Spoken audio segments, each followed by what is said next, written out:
Have you ever been that go-to person at work?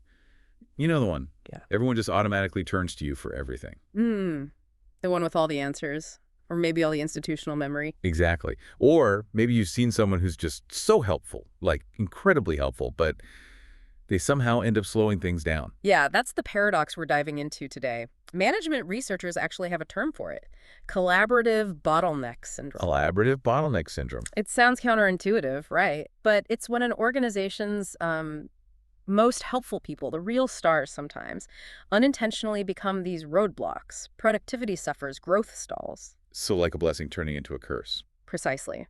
We can look at the story of Dami. She was dubbed the office oracle at her company. Indispensable. Debugging code, client histories, strategic insights. She had it all. Sounds amazing. A real asset. Totally. But eventually she became a liability. Projects got stuck waiting for her and, well, she burned out. Badly. Her helpfulness kind of trapped her. Wow. Okay, let's unpack this then. How does this even happen? How does someone so valuable become a bottleneck? Well, it really does start from a good place. I mean, these folks are often called organizational heroes for a reason. They're usually super competent, naturally helpful. They like solving problems, helping colleagues out. Exactly. And at first they get a lot of positive reinforcement for it, right? Recognition, trust. It feels good. Okay, and here's where it starts to get really interesting. Because that initial success, that recognition, somehow morphs into this problem.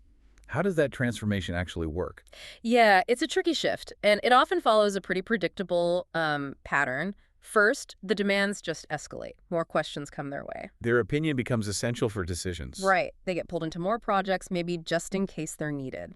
And this leads straight to what we call knowledge concentration. Critical info, informal processes, it all starts centering on that one person. So it's not like they're hoarding it deliberately. Not usually, no. It's more organic. Over time, it just becomes easier for everyone else to ask them. And that creates organizational dependency. Teams wait. Processes slow down. People stop figuring things out for themselves. Exactly that. Their own development can stagnate. And this is what happened with Dami. Her brilliance, ironically, created this single point of failure. That really sounds like a lose-lose. So what are the ripple effects? For the company and, for the person stuck in the middle. Oh, the hidden costs are significant. The real sting is often below the surface. For the organization, it's not just delays, it's organizational fragility. Everything hinges on one person. Huge risk vulnerability there. What if they're sick or leave? Massive vulnerability. Plus, you get this kind of learned helplessness spreading through the team. Innovation can really stagnate because others aren't building their own problem-solving skills. Workflows get clogged. And for the helper, like Dami, for them, it almost inevitably leads to burnout. Just constant demands, feeling stretched too thin.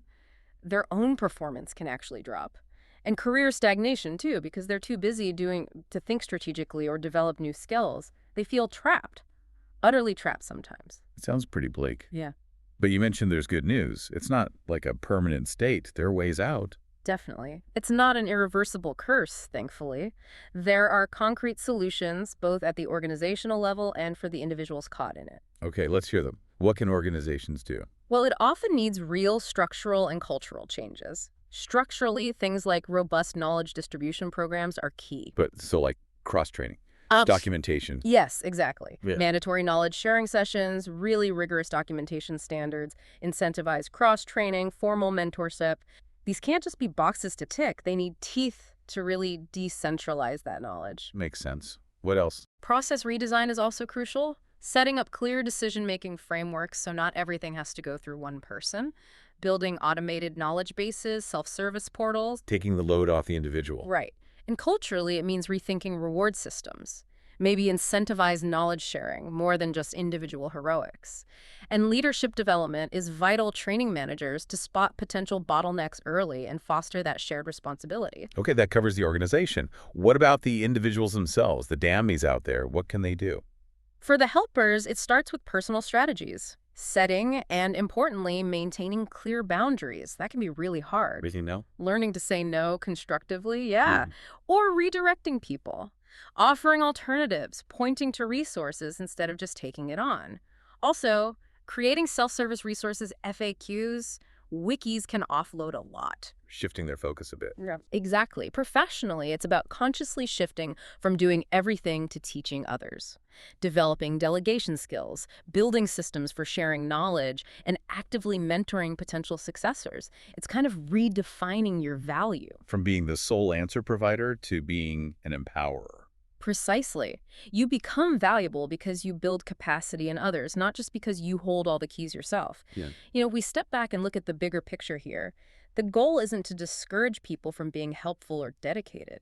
That's valuable. Right, you don't want to lose that helpfulness. No, you want to channel it. Channel that energy into building organizational capacity, not creating dependency. Real effectiveness, sustainable effectiveness, comes from strong systems, shared knowledge, distributed capabilities, not just relying on a few overburdened oracles. That really brings up an important question for you, our listener, doesn't it? How can you help foster systems that support shared knowledge where you work so that helpfulness actually strengthens the whole team instead of, creating that single vulnerable point of failure? Something to definitely think about. Absolutely. Well, thanks for joining us for this deep dive.